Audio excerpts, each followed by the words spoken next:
Okay, welcome everyone to this networking session on circular economy in 2050. I'm Jacob Malthouse. I'm Vice President of Commercialization at Foresight, which is Canada's leading clean technology accelerator, and I'll be your moderator for this session. Just a reminder that the session is available in English and French. If you're joining via Zoom, you can click on the globe at the bottom of the window and select French to enable sur le globe en the bas live de translation. l'écran pour choisir français.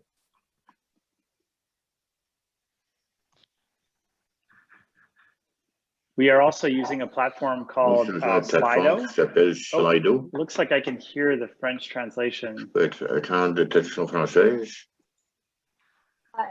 Excuse me, sorry, David, I've just activated the interpretation for you. If you can switch to the other channel, that'd be great. Okay. Thanks very much, Stephanie. So I definitely encourage you to ask questions. During the question and answer session, you'll be able to use the chat in Zoom, or you can actually just unmute yourself and ask questions, or you can download the Slido app and ask questions in there. We'll be monitoring all of those channels.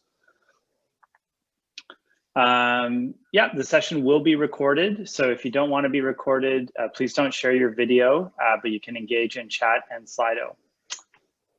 So I'll start off with just a framing of this session. So our goal is to really talk about the circular economy and what that could look like 30 years from now. So in imagining a world where a lot of the innovations and challenges that we're looking at right now have been successfully addressed. And we really live in a world that is closer to the carrying capacity of our planet. I've got two really excellent speakers here. The first we're going to hear from is Carole Hilton. She's an MBA and the CEO and founder of the Indigenomics Institute and the Global Center of Indigenomics. Carole is a dynamic national Indigenous business leader, author, speaker, and senior advisor with an international master's degree in business management from the University of Hertfordshire in England. Carole is of Nch'Elneth descent from the Hesquiat Nation on Vancouver Island.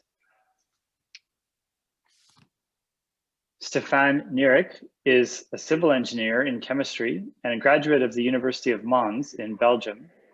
For 11 years, he was CEO of the Centre Terre et Pierre, CTP, located in Tournai, Wallonia.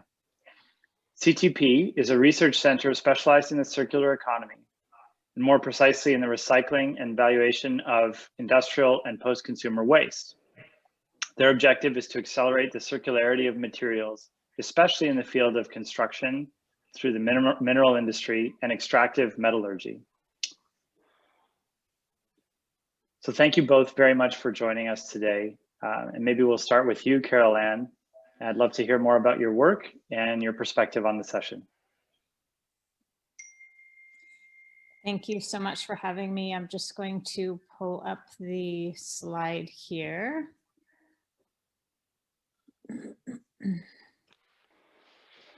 While I'm doing that, are you able to see that from that side? Yeah. Yep, we see it. Great. Thank you so much for the introduction. As the founder of the Indigenomics Institute, I wanted to be able to just give a quick perspective of what that is and why that is important.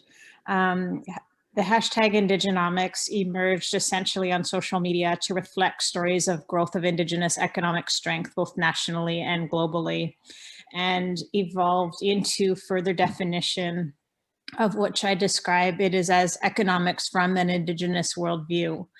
I describe it as modern, constructive, generative, Indigenous economic design. And that is built from Indigenous worldview that goes back thousands of years and goes forward into responsibility and how we create our future, and based from an Indigenous worldview.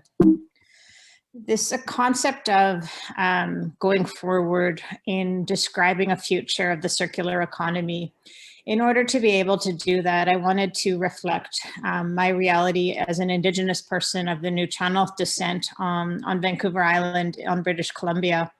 I come from what is called the potlatch tradition, which is in itself its own economy. Some of you may have heard of this concept of potlatch, which is described as a feast for giving away, to give, or to gift. And while it was embedded within ceremony, the concept of giving and distribution of wealth to reaffirm the nature of reality, our relationships to each other, and to our responsibilities was reflected in an economy of giving and distribution of wealth. So going back over 10,000 years of a concept of a way of relating to each other, relating to nature, and relating to our sense of responsibility to our future is what an Indigenous worldview created the concept and emerged it as a structure of strength and success to go into our own future. I refer to this concept that to go forward to 2050, to imagine a world of what a circular economy can look like, I want to go back. And this is a reflection of a location here on Vancouver Island. And some of you may be familiar with the concept of a Maiden, where this is the garbage dump of a local Indigenous community.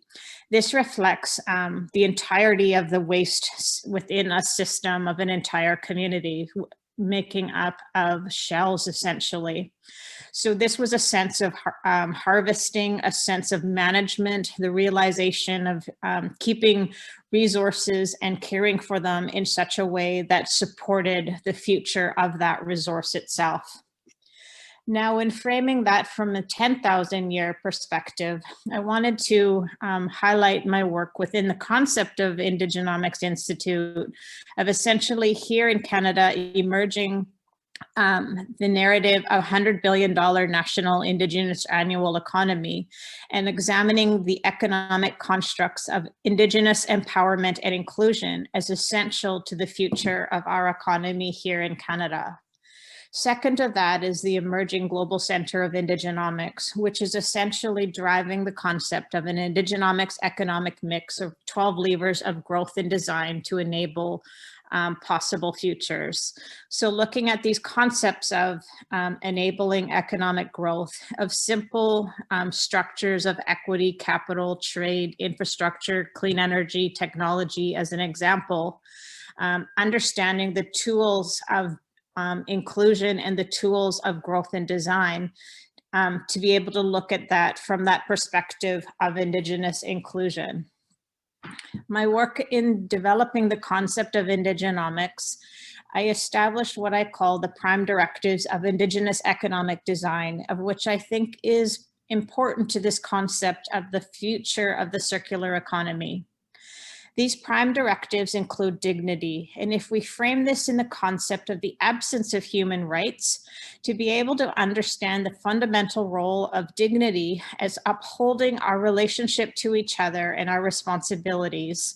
The second is impact, and while we understand that the structures and metrics of impact are deeply interwoven to our structures of the financial system, being able to derive this concepts of impact from a futuristic perspective is essential. The third prime directive is resilience. So looking at this concept of resilience across time and our ability to make decisions that support the structures, decision-making and risk management of resilience. The fourth prime directive I describe as responsibility. So responsibility is an expanded concept of to each other, to our resources, to our place, and to our future. And finally, the last prime directive I refer to is multi-generational, to look at our responsibility across other generations and across time to our own future. I would like to position the concept that the relational economy is the original Indigenous economy. I refer to the writings of Robin Wall Kimmerer of Braiding Sweetgrass. Gratitude and reciprocity are the currency of a gift economy. They have the remarkable property of multiplying with every exchange, their energy concentrating as they pass from hand to hand, a truly renewable resource. So when we look into the structures of relationality and the connection to the circular economy, the human dynamic is a fundamental component to the structure of the future of the circular economy. I suggest that essentially this is about a return to human values. In whatever way we describe the emerging forms and structures of economy, whether that's a sustainable economy, the gift economy, regenerative economy, a social economy, green economy, impact economy, as well as circular economy, what we are returning to is also the structure of our human values. So the realization of building upon that structure is essentially fundamental to the future of the circular economy. Finally, I suggest that the future of the circular economy must at its heart look at revaluing Indigenous knowledge systems. It must look at systems of economic inclusion and the history of that exclusion over time. That the future of the circular economy must support Indigenous concepts of risk management and resource use, and establish the constructs of seventh generation thinking and decision-making as fundamental to the future of the structure of the circular economy. In closing, Indigenomics has always been an invitation of who wants to play Indigenomics, to be able to realize the significance of Indigenous worldview in our current reality as well as within our future. Thank you for having me today.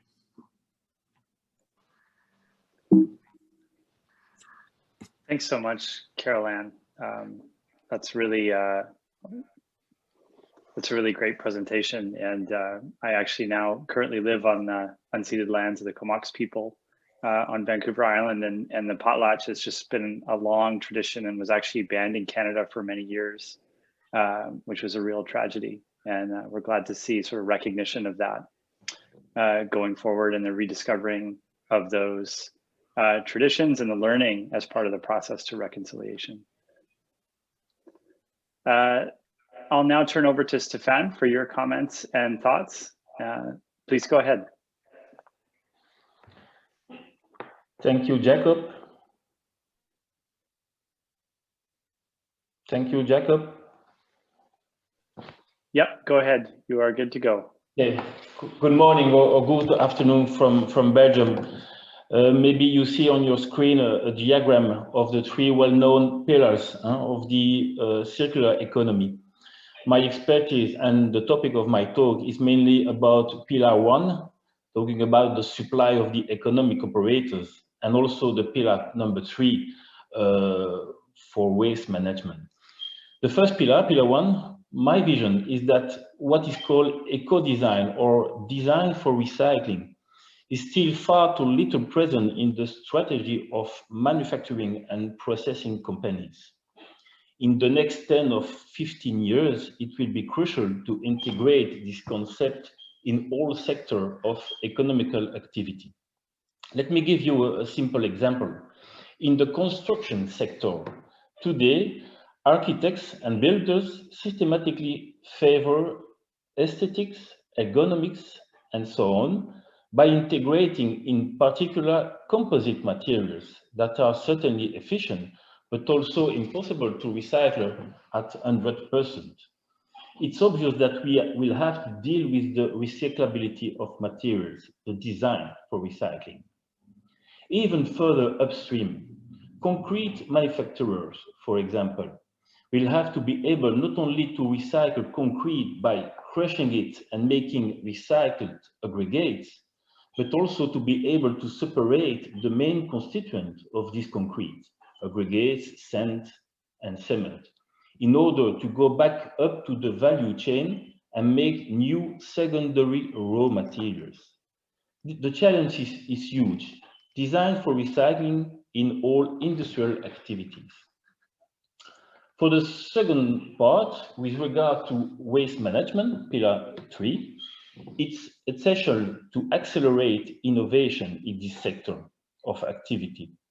Closing the loop and promoting the circular economy will not be enough in the coming years.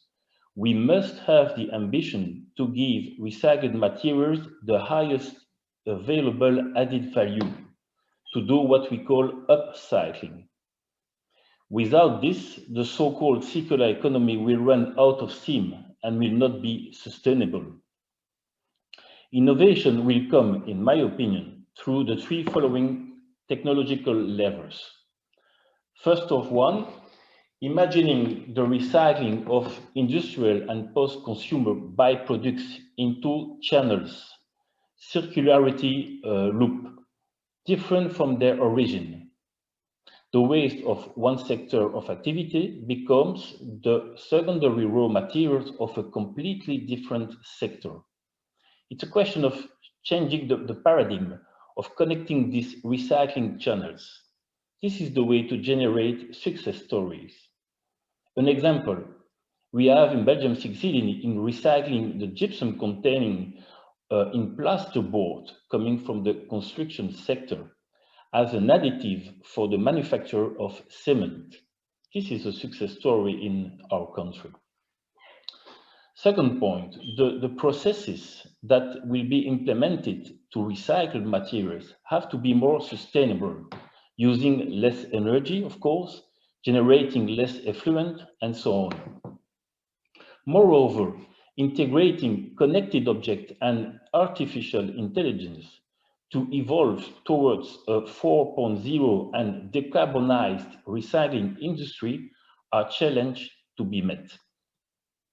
And finally, the recycled materials themselves will also have to be sustainable. That means that to say that they will be able to complete several consecutive recycling loops before coming to becoming too degraded.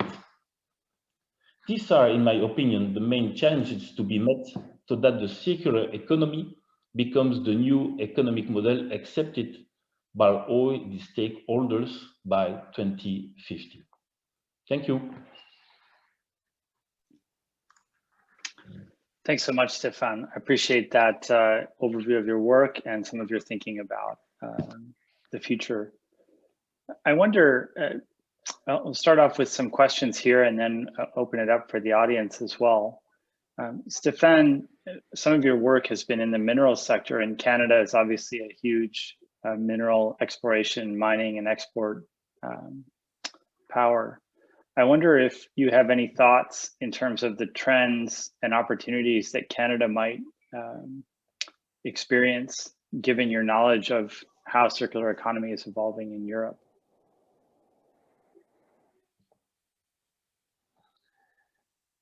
Yes, we have several contacts with Canadian companies, and I think that the activities of mining, for example, are certainly a channel that we can work together, because in Belgium we also, and in Europe, we also have a great experience in mining activities.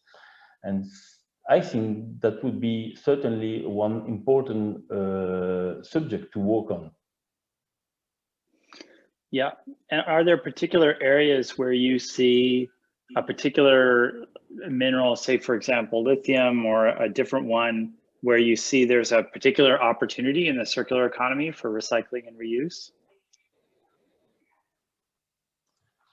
Lithium maybe can be an opportunity, of course, because it's certainly one of the future materials, very important for Europe and also Canada. But we think globally, we can talk about the rare earths, in fact, in global. There is several opportunities for rare earths development. So not only the lithium, but all the rare earths would be a good opportunity to work together, I think. Yeah. Carole, I was wondering, I know you've just researched and published a book. I wondered if you wanted to talk a little bit more about your journey writing that. What are some of the things you took away and learned, and whether there's any lessons in there that might be of particular interest to the audience? Yes, thank you. And thank you to my colleague, Stéphane, for your presentation as well. Yeah, literally just 2 weeks out now, I published a book, Indigenomics, Taking a Seat at the Economic Table. And it is essentially about centering Canada's economic reality and leadership to be able to build on a truth of a history of a country built on Indigenous economic exclusion, and essentially building a future based on Indigenous economic inclusion. And it's how the strategic positioning of the alignment of Indigenous economic growth and Indigenous economic well-being is intrinsically now connected to Canada's GDP, and realizing and being able to name and point to the structures of Indigenous economic growth, what that looks like, what has changed that's caused Indigenous economic growth, and the realization of the significant role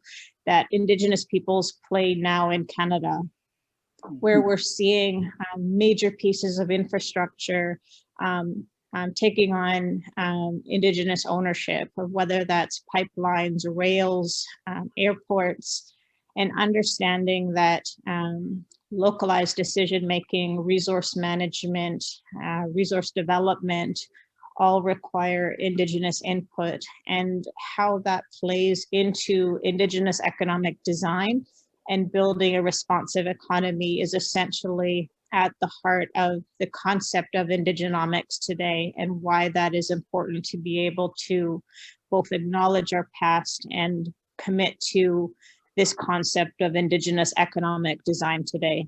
Thank you. That's really fascinating. In the last few years, we've been hearing a lot about this concept of circular economy. And in many ways, I've seen it sort of coming from Europe, almost emanating from Europe as a European concept, and now being adopted here in Canada. But I wonder if in some ways, Indigenomics is a homegrown response or to a different notion of circular economy. When you think about the relationship between Indigenomics and circular economy, Carole, how would you characterize that? Yeah, absolutely. I think what I'm seeing is that there's very much an industrialization perspective of process and design within the concepts of the circular economy. It's very process-based, and whereas Indigenomics in a concept of circular economy is more about our relationship to each other, our relationship to time, our relationship to future generations, and what impacts are created within that. So really looking into our own worldviews of why and what decisions are we making, why those are important. In my own Nuu-chah-nulth tradition from Vancouver Island here in British Columbia, we have a concept called Hishukishsawak, essentially meaning everything is one and interconnected. And while we could see that reflected within the industrial processes that are being reflected in innovations within the circular economy, what that expands to and across time within an Indigenous worldview also supports our responsibility to our governing systems, our decision making, and to ourselves and to our future. So it's much more the human component rather than the structural elements of that from a design perspective. Thank you. Thank you. That's super insightful and helpful to understand those relationships.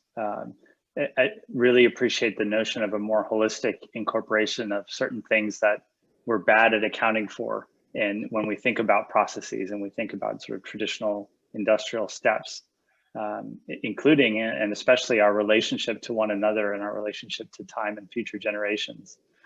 I was actually just reading a post this morning about how in company balance sheets, the people in the companies are listed as a cost.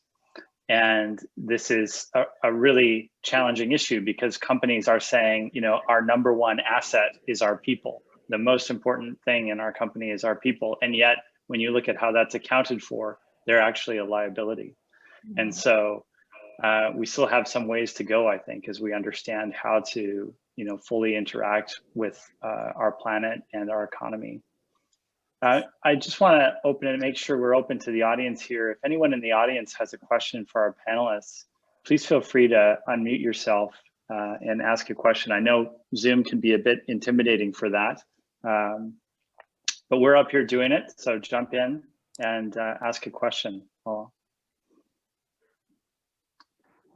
You can also go ahead. Sorry, you can also ask a question in the Zoom chat or in Slido if you like. Stéphane, I wanted to ask you a little bit about 2050 and how important that is to the economic recovery in Europe, and the notion that a lot of governments, I believe the French government has set zero waste rules over the next 10 years. How important has regulation been in Europe in driving circular economy innovation? It becomes, in Europe, it becomes very important, and the circular economy, in Belgium, the government made from the circular economy is priority for the development of what we call the industrial activities. It's very important for us. We know that we need to waste or to manage our waste, and making from this problem an opportunity of developing the industrial companies in Europe. So it becomes very important.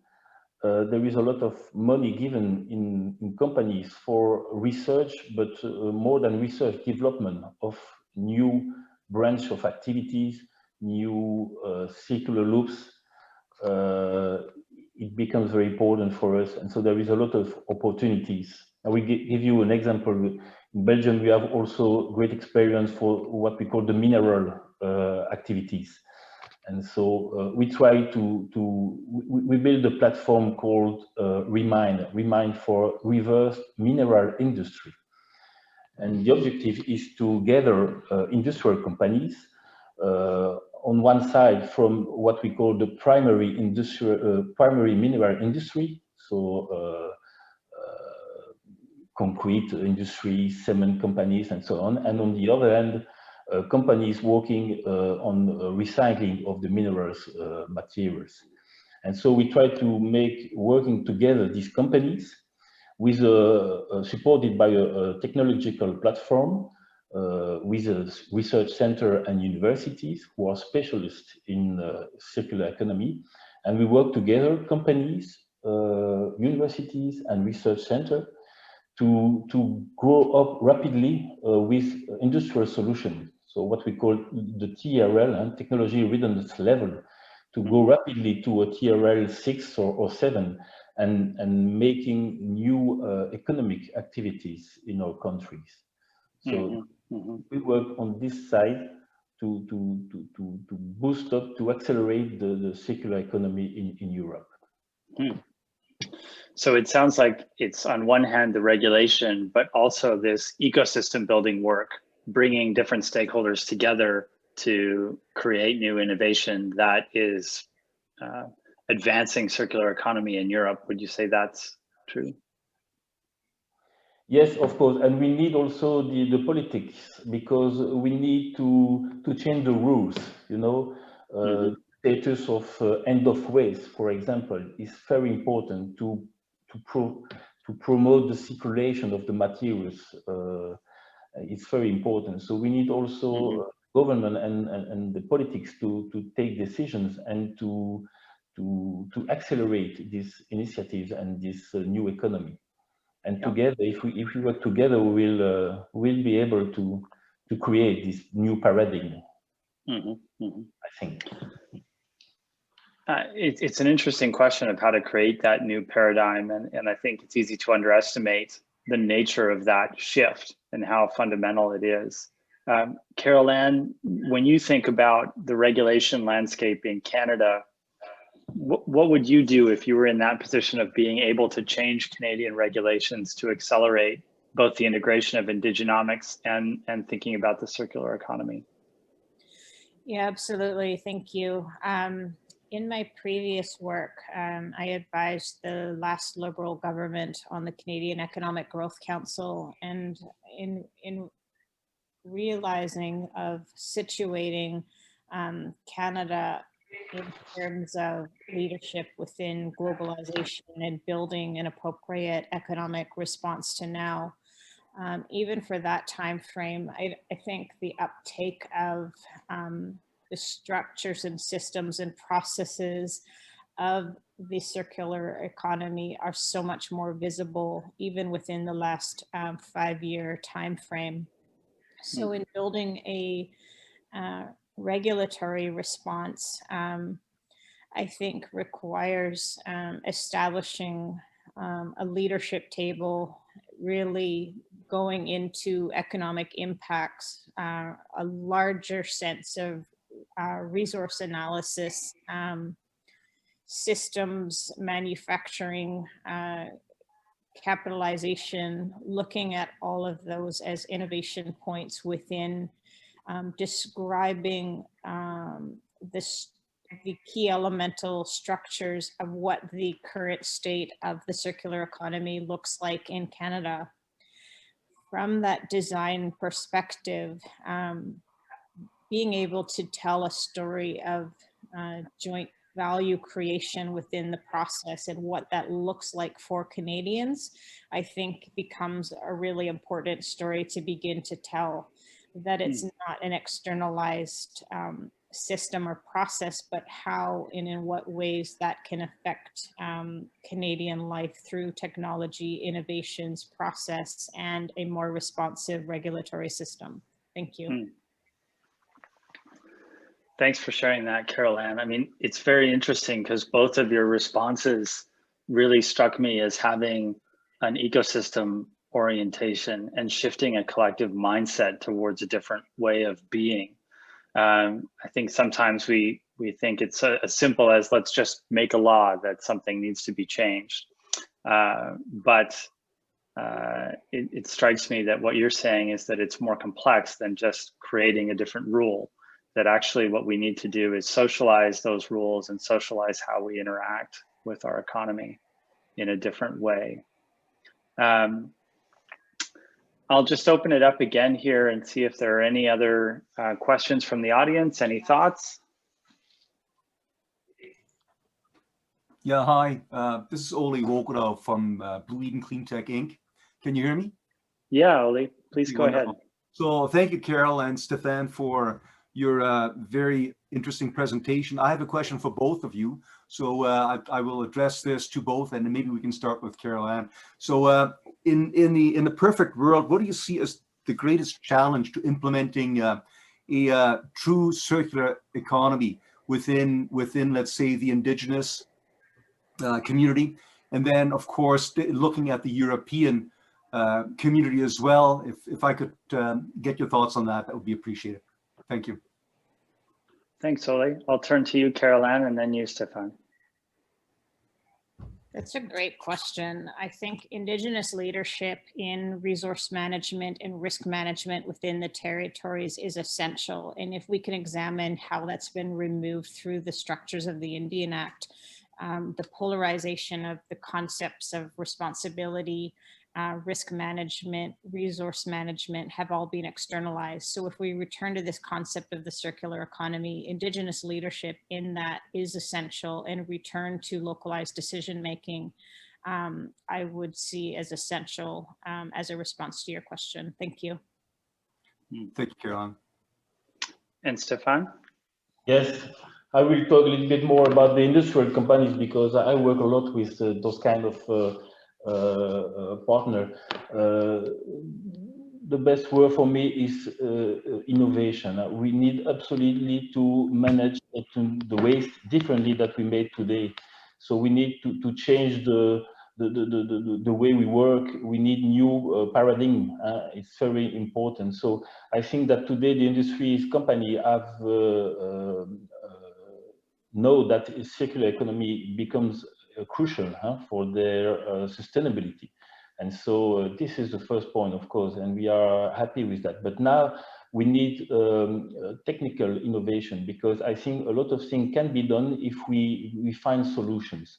And working together, for example, with Canada or other countries, to have new ideas, to to brainstorm this kind of ideas is certainly the way to manage this new circular economy, I think. Thank you both for that response.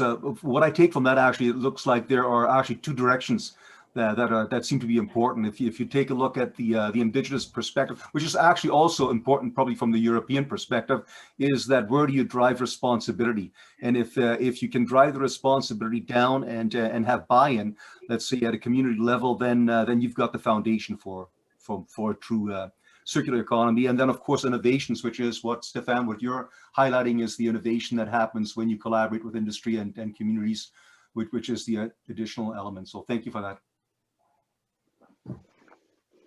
Thank you. Yeah, it's fascinating to uncover this notion of top-down versus bottom-up.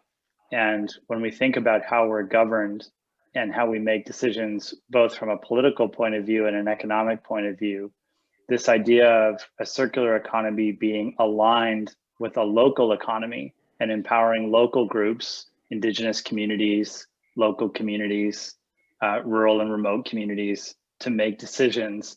And people who might be far away are, instead of directing those groups, responding to their needs, might be a really important aspect. Any other questions from the audience?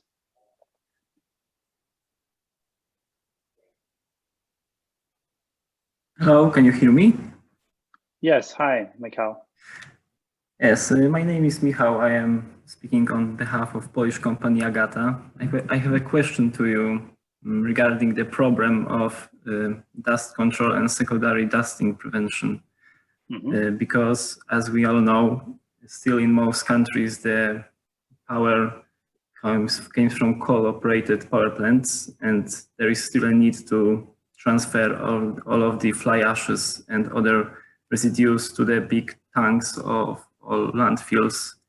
And in most cases, the most used solution to prevent the dusting and the dust kicking into the air and transferring to other parts of the continent is to fill them with the water, so that the dust is mixing with the water and creates some kind of mud that just sits in place. And I think it's in most cases that's how it is done.